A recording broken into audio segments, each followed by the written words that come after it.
Crypto's just had an absolute banger of a skin release. What a better time to make a video on the ultimate guide for Crypto. 걱정 마.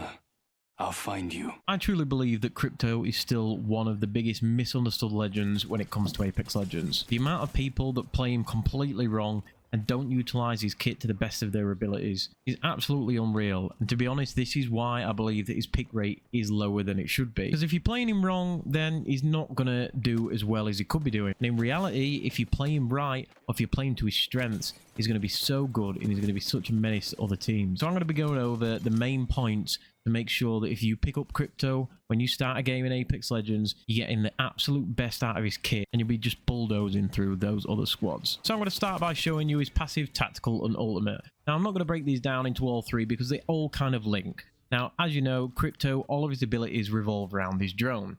So his passive is that he can see what his surveillance drone detects up to a 30-meter distance. So this is going to give you like sort of the outline triangle that Seer used to have. It doesn't have anymore since the update, but used to have on his ultimate ability. It kind of acts as like the mini UAV or wall hacks or whatever you want. And then his tactical, you can use that drone to interact with survey beacons, respawn beacons and allied banners. This is really good for resetting your team. If you can't get to a banner because it's surrounded by enemies, you can just swoop in with your drone and then go to the respawn beacon. And then his ultimate is that AMP that deals a 50 shield damage and slows players and destroys traps as well. And obviously he is a recon legend, so he can access the survey beacons, which is your map room scan or advanced UAV or whatever you want to call it. You can basically just see everybody on the map and where they are. Now his passive can be really strong during fights because, like I said, it acts as that Seer ultimate, or very similar to what the Seer ultimate was. The best thing to do,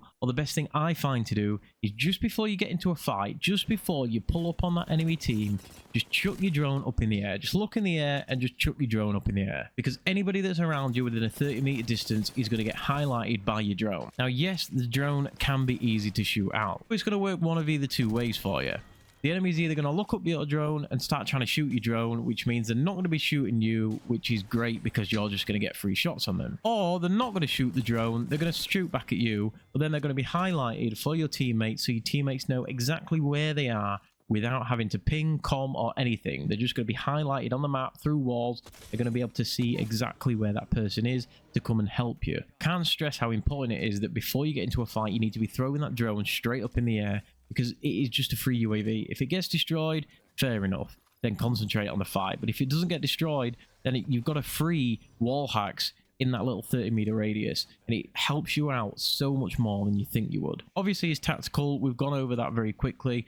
It can be great for picking up banners, especially when you need to reset your team. If your allies' respawn box is surrounded by enemies, you can just go away from the box, send in your drone, swoop that banner up and get out of there and reset your team. It's a really, really great way in rank to reset your team. Not so much in pubs because it tends to be that when people die, they'll just insta-leave. But on ranked, where it really matters to have your full team up, Crypto is such a clutch legend for resetting those team. And the great thing about the respawn beacons and the survey beacons as well is normally with any other legend, you have to have that sort of like 5 to 10 second animation where you're holding down X or square or whatever button you're holding down to interact with that beacon. With Crypto's drone, you literally just tap it and you're away. You're actually saving yourself time in these situations as well. And then his ultimate EMP, like I said, really, really easy. You send your drone in and then it makes a little circle with a radius. I'm not sure how big that radius is, but it deals 50 shield damage to anybody in that little circle of your EMP. And it also slows the players for a couple of seconds, and it will destroy any traps like Watson fences that's in that bubble as well. Now, the best thing that you should be doing with your EMP is you shouldn't be using it to just, I don't know, EMP someone right across the map, because that's not going to do anything for you. Because by the time you've EMP'd them, come out of your drone, started going towards the enemy team, they're probably already healed up, and then they're going to be expecting you to come because you've just EMP'd them, so they're probably going to be sat in a corner waiting for you. The best thing that I find to do is set up your drone before you're about to push the enemy. So, for example, if they're in a building, fly your drone up to the side of the building where the enemy is not going to be able to see the drone.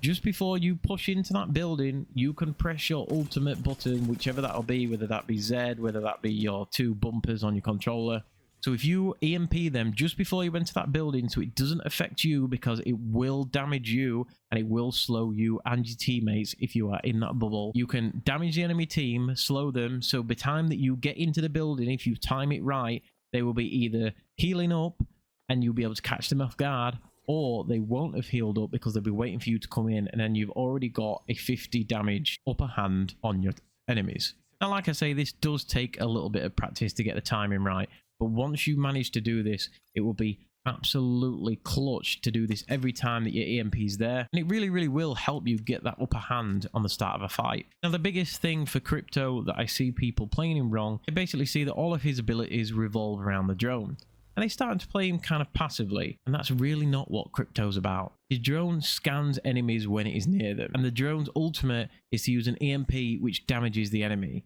So you need to be right there in the enemy's face with these abilities. Don't sit back, sat in your drone for 10-15 minutes at a time trying to scan the team, because you're not going to be helping whatsoever. Get in there, throw your drone up in the air. You don't even have to be flying it, just throw it and it will scan. If you start playing more aggressive with Crypto, I guarantee you're going to have a lot more success than you would playing it passively. And this is where I think a lot of people tend to fall down. And obviously the benefit now to Crypto as well is you can use those map room scans to get the enemy positions for a very short time, and it will really help your team to know where to better position themselves or where to move from if you do need to rotate. The biggest mistake I see people do is just sit in the drone. You want to be in that drone minimal time. The only time I'm ever in the drone is picking up banner cards, accessing the survey beacon, or setting up my drone to EMP. If I'm going into a fight, I'm throwing it up in the air, I'm not even getting in the drone. And when I'm using the EMP, most of the time I'm going to be using it remotely because I've already set my drone up before. Yes, he is really good at resetting your team, so if you are the last one alive, definitely dip out and reset your team because he's really, really good at that. But when all three of your teammates are up and you're taking a fight, make sure to get aggressive. Hopefully this helped you, and if it did, make sure to drop a like on the video. Make sure to hit that subscribe button. I'm here pumping out content all Apex Legends. I'll be making videos every single week on Apex Legends, so if you do enjoy the content, make sure you hit that subscribe button. And you can join as a member if you want. It's not something you have to do, but it does help me out a lot, and it helps me get the videos out. So if you did enjoy today's video and it did help you, then why don't you go and check out this one? I'm talking about things that you can instantly do to improve in Apex Legends. It's all about how you should be taking fights and what you should be doing. Thank you very much for watching, and I'll see you in the next one.